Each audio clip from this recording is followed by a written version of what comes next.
I think so. I think next year we're gonna come. I mean, we're gonna be together and we're gonna prove that we're the best offensive line. I think we should be coming for that Joe Moore Award. That's the goal always every year, and obviously work to be put in here in spring ball in the summer, but that's always the goal. Welcome to another episode of Preferred Walk On. I'm your host, Max Chadwick. We've got another interview for you guys today. We already did Caleb Williams, the reigning Heisman Trophy winner, projected number one overall pick in the 2024 NFL Draft. We did Florida State quarterback Jordan Travis, who I think is actually going to win the Heisman Trophy next season. We did Penn State left tackle Olu Fashanu, projected top 10 pick in 2024, but he might not even be the first offensive tackle selected in the 2024 draft. That's because the next guest on the show, Joe Alt, the Notre Dame left tackle who was the best offensive tackle in the country this past season. He's the son of a Kansas City Chiefs Hall of Famer, former All-Pro offensive tackle John Alt. Joe, first-team All-American this past season, led all tackles in the country in overall grade and run-blocking grade. He's my number one returning offensive tackle in college football. He went number 3 overall in my way too early mock draft, so go check that out if you haven't already. And he looks like potentially the best offensive tackle prospect that we've seen since maybe Penei Sewell. That's how special Joe Alt is. So, of course, as always, go check out the feature article I did on him at pff.com. And, of course, a major thank you to the executive producer of the show, Dave Sofaro, who sets up every single one of these interviews. And as you've seen, we're getting some superstars, and we got a plenty of superstars coming down the pipeline too. But without further ado, here he is, Notre Dame left tackle, Joe Alt. Real quick, I just want to know, just so we can tell our draft guy when he starts evaluating you, how long are your arms? Do you know by chance? Ooh, I don't. I never actually did my singular arm. I always did my wingspan. So I never actually know the exact arm. So I think I was always over 7. I think I'm over 7 feet with the wingspan, but I don't know the actual arm length. Perfect. Okay, he wanted me to ask you that before we got going. All right, so first question. Obviously, offensive tackle, man, it runs in your blood. Your dad, John, is a Chiefs Hall of Famer, former All-Pro tackle. What was it like learning from him? Did you kind of feel any pressure, being the son of a legend like that? Yeah, it's growing up, my dad always wanted us, for me specifically, and my brother as well, but I had my dad's frame from birth, kind of. I had, just the big frame. So he wanted me to stay athletic as long as possible. So I didn't play tackle until I actually got to college. I played quarterback and tight end. So I didn't really get, the pressure and the tackle teaching really till high school. Once I saw my body change in high school, I was like, all right, we should start doing some of these tackle drills. I want to get this knowledge before I get to college. So I was still playing tight end, but I was learning this stuff. So having his background is obviously very, very helpful for me and has taught me so much. But, yeah, there's always a little bit of pressure. You want to, from the standpoint of, he was obviously a great player and did a lot. So obviously you want to do great myself, I have the lineage, so I want to continue that. So you mentioned it. I mean, you played tight end in high school, dude. You came into Notre Dame, you didn't play really tackle before. How difficult was that transition going from a guy who's, blocking but also pass catching to just straight up being a blocker full time? Yeah, I think the key for me was, I started in those drills before I got to high school. So got to college. Even though I was playing that tight end, I was doing some of those drills at tackle. I ended up playing one game my senior year, but a guy get hurt. So I played one game at tackle. So I had a little bit of experience, but, for me, it was the hardest part for me, getting to playing tackle was just a weight gain. I was before my senior year of high school, I think I was 235, 240. So the biggest thing for me before I got here was just putting the weight on and being ready to go. And then once I got here was just figuring out how to use my athleticism as long as, being bigger. So using your athleticism at the bigger weight, bigger size, but staying true to who I was. And I always felt like that in my game is allowing my length and athleticism to show. So it was like, how do I keep that at the same time being as heavy as I have to be a tackle? Man, I wish my job required me to gain weight, man. That'd be pretty awesome. But Yeah. So your dad, obviously, you went to Iowa, which is an O-line factory itself. What made you, though, decide that you wanted to go to Notre Dame? Yeah, for me, Notre Dame, there was 3 things. The first one was academics. Academics have always been very important to me. Grew up, always loved math and science, kind of got me on the engineering track and came here. And, they're going to challenge you the most in academics here. So I'm actually a mechanical engineering major here and really enjoy that. Second aspect is my faith. I've grown up Catholic, gone to Catholic elementary, middle, and high school. So being able to continue that here at Catholic University is also very, very important to me. And finally, it was just a tradition, both with the football program, with the offensive line tradition. I want to be a part of that and be a part of the brotherhood that I saw in recruiting. So, we mentioned how difficult the transition was going from tight end to tackle. A lot of recruits at least have a year to learn that position. You were thrown in the fire day one, man, and you excelled as a true freshman. An 80 grade from us at PFF. Did you kind of surprise yourself how quickly you picked up tackle? Yeah, I mean, in the moment, I was just trying to do it. I got thrown in there. I was just trying to do it the best of my ability and do whatever I had to do, make the block or do whatever I do. So looking back at it now, it's kind of a surprise, but I think having the help I had here and the help prior to, growing up and having my dad be my coach and having both those things allowed me to make that transition, I think, a lot quicker than I was expecting. But I think just dialing into it and not really worrying about like, I got to go do this or I got to work on this instead of just like, all right, I'm in this position now. How am I going to maximize it? So that was kind of my mindset, was just how do I maximize this opportunity and don't let it slip.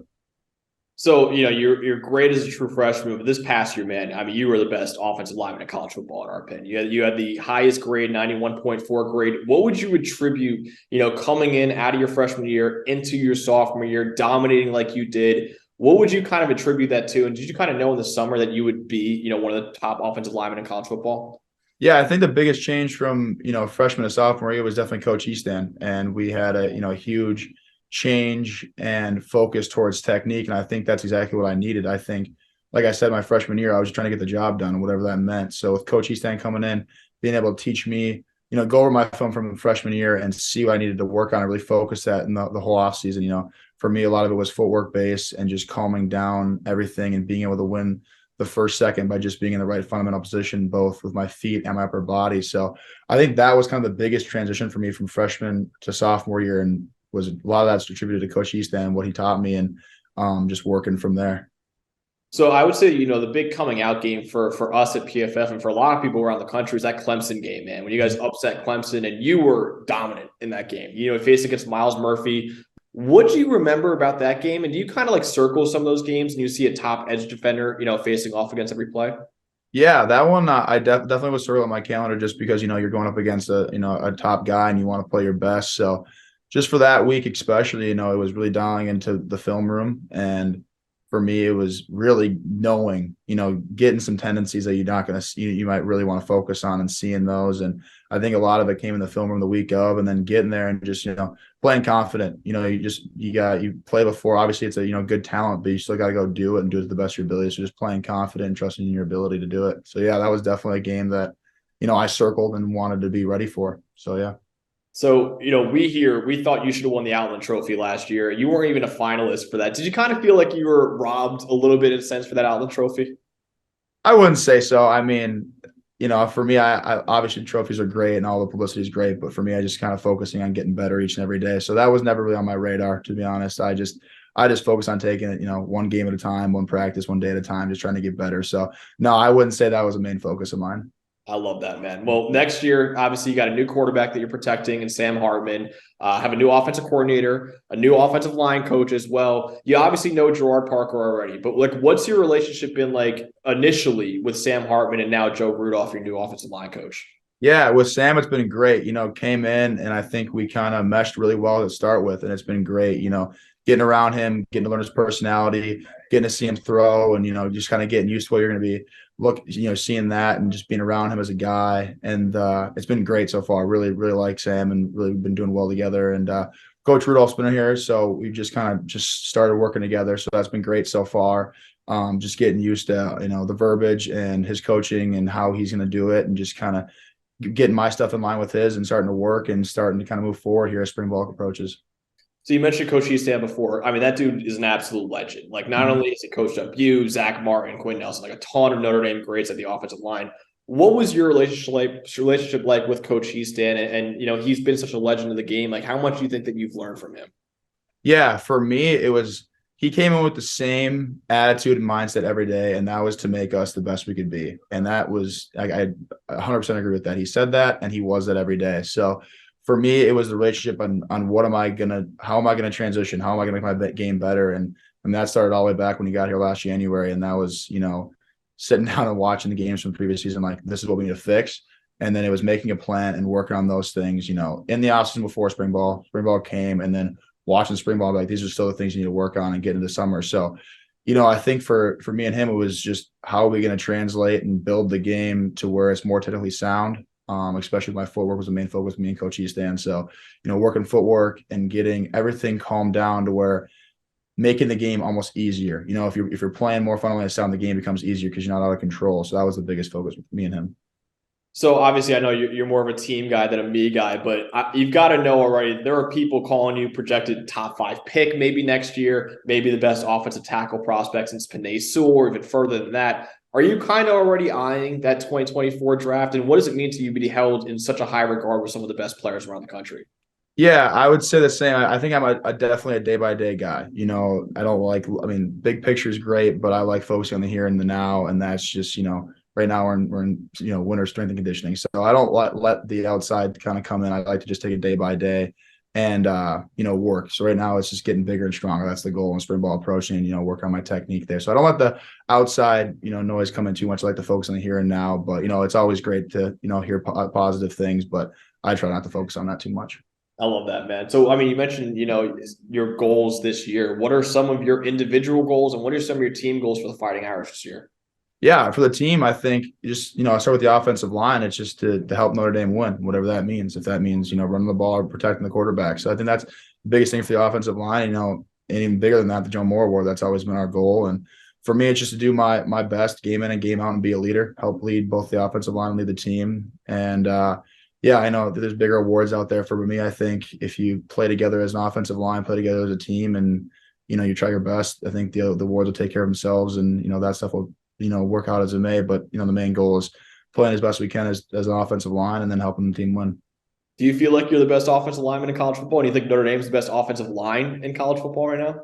I think so. I think next year we're gonna come. I mean, we're gonna be together and we're gonna prove that we're the best offensive line. I think we should be coming for that Joe Moore Award. That's the goal always, every year, and obviously work to be put in here in spring ball in the summer, but that's always the goal. So do you kind of feel like you're still underrated in a sense? You talk about the best players in college football, rarely, unfortunately, are offensive linemen mentioned, obviously Caleb Williams and other guys like that. Do you still have like a chip on your shoulder and trying to prove to everyone that, hey, I am one of the best players in college football?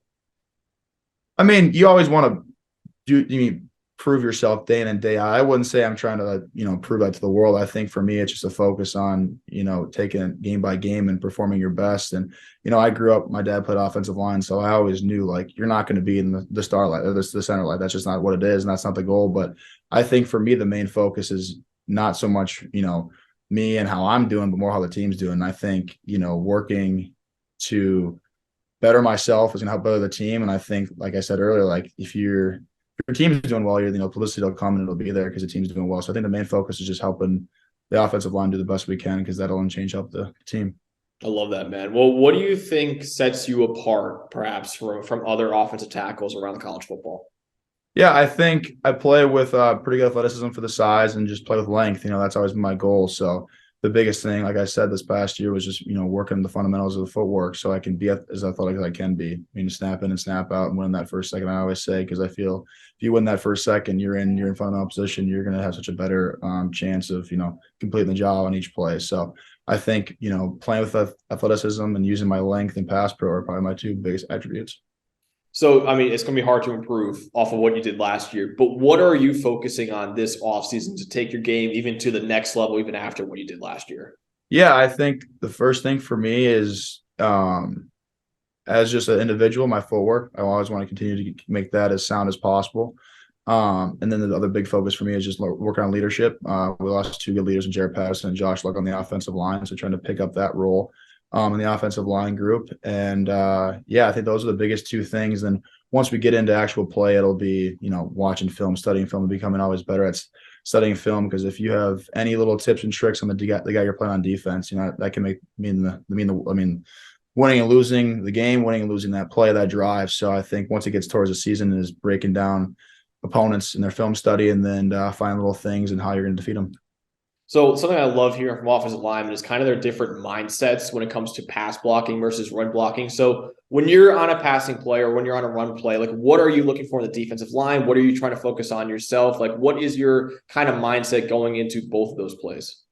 Yeah. So for run, I think for run, it's a little bit different because, you're up and at it and you're you're looking for alignments and change. That's both pass and run. The biggest thing is the first thing you're gonna see is alignment. Tighter five might be edge pressure, or you got a loose three might be expecting. It could be a T, it could be whatever slants you. So I think the biggest thing is reading alignments to start, and then for me, the next level is just looking at backers. You look at backers, you see, are they bossed? Are they in their base? Are they leaning forward? And then for me being at tackle, you obviously have the edge to watch. So you got to look out for, corner fire, anything, any nickel pressure. So you got to look for cap safety. So my progression is kind of alignment first, backer second, safeties last. And the nice thing about pass pros, you have a really better opportunity to do that because you're in a 2-point stance when it's, the key down. So you can see it a lot better. For me, because we're 3-point stances in the run game. So run game, it's more, I would say, first and second level, getting those alignments, feeling the tightness of their stances versus their normal stance. So yeah, for me, I think it goes alignments is huge, and then just kind of reading the defense overall.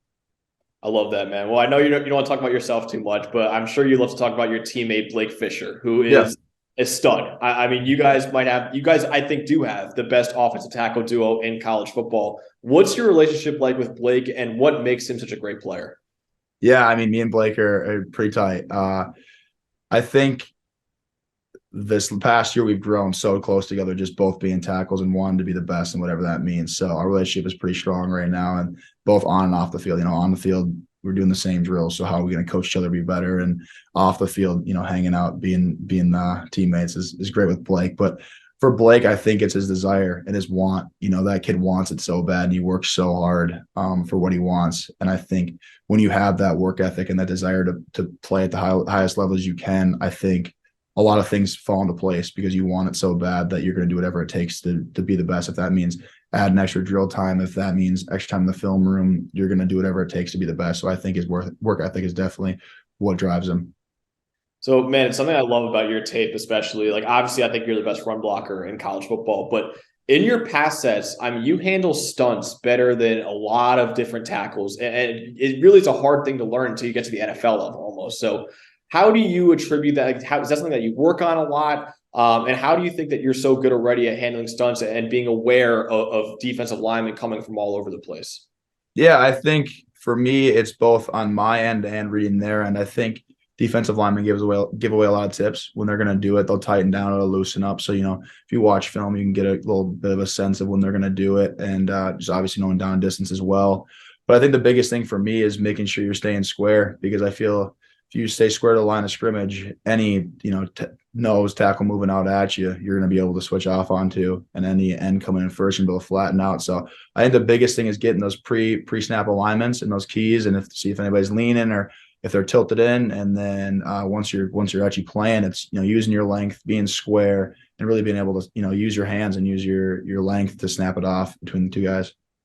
All right, there's a couple more questions, but that was great. Who do you watch in the NFL, and who do you think that maybe you compare to yourself in the NFL? Yeah. I definitely watch Trent Williams just because I think he's the best, and I love watching him. I wouldn't necessarily compare my game to him, but I think he's the best out there, and I love watching him. I love watching his game, and I think there's just something fun to watch about it. I think his athleticism and his ability to pass protect is something that I strive for. I mean, watching his athleticism out there and then being able to move like he does and pull and everything is so impressive. So I think the game I watch the closest is definitely his. So who are some defensive linemen that you think are the best that you've faced already in your career? Yeah, for this year, definitely it was Miles Murphy. I felt a different, I don't know, it was different. You could just feel it. The strength, the speed was definitely there. That was definitely a big change. That was definitely the biggest guy this year that I was like, this is different. Last year in the Oklahoma State game, Colin Oliver was very quick. Kind of two different guys. Miles Murphy's definitely bigger, more physical. Colin Oliver was pretty quick, so you had to be on your feet. So those were probably the two guys where I was, definitely different how they played. But the two guys that I would say the best that I've seen. All right, there's a couple more questions, man. I'll let you go, I promise. But is there any D lineman that you're excited to play this year? This year, I don't know. I haven't scouted it too hard this year. Obviously Ohio State's gonna be a big game. So that whole front is gonna be a big game for us, trying to get come back after last year at home. This year will be a big game. So I think that's like the defense I've circled for this year, just because I want you want to do the best against them and best against a good opponent. So I wouldn't say I've looked at anybody specifically yet, but that's definitely the defense, we want. So and last question. So when you study film, take me through that. What do you look for in a defensive lineman and how to attack them at the next level? Yeah. So usually for me, I usually start just the run game and you want to get their base alignments. For me, I always look at different stances, 3-point stance, 2-point stance, which foot's up, tilted versus not tilted, square, all the things, you want to get their base technique, their base. You want to watch a lot of base run plays because you get their technique and see how they're going to play. So then you can, when you do see a different angle, tighten down, you can see what they're going to do in the run. And then I'll move to pass. And pass, I always look at what's their 3 most used outside moves, what's their 2 most used inside moves, how do they get to them, what's their alignment, what's their stance, what's their tilt, what step are they hitting it on, what are they looking for. So it breaks down into a lot of different things, but yeah, I would say getting their base alignment and both run and pass, and then just kind of knowing at what point is it going to be their second step they're going to break inside, or is it their third step they're going to go to their bull, or what step is going to be what, how they're going to use their hands, what they're aiming for on your hands, kind of that kind of stuff. Man, this is an awesome interview, Joe. I know you're not focused on your future, man, but we are so pumped to see what you got this year and in the future, man. So I appreciate this. I'll come on next week, man. But like I said, man, you're a stud. So we're excited for you, man. Thank you very much. Thank you for the opportunity.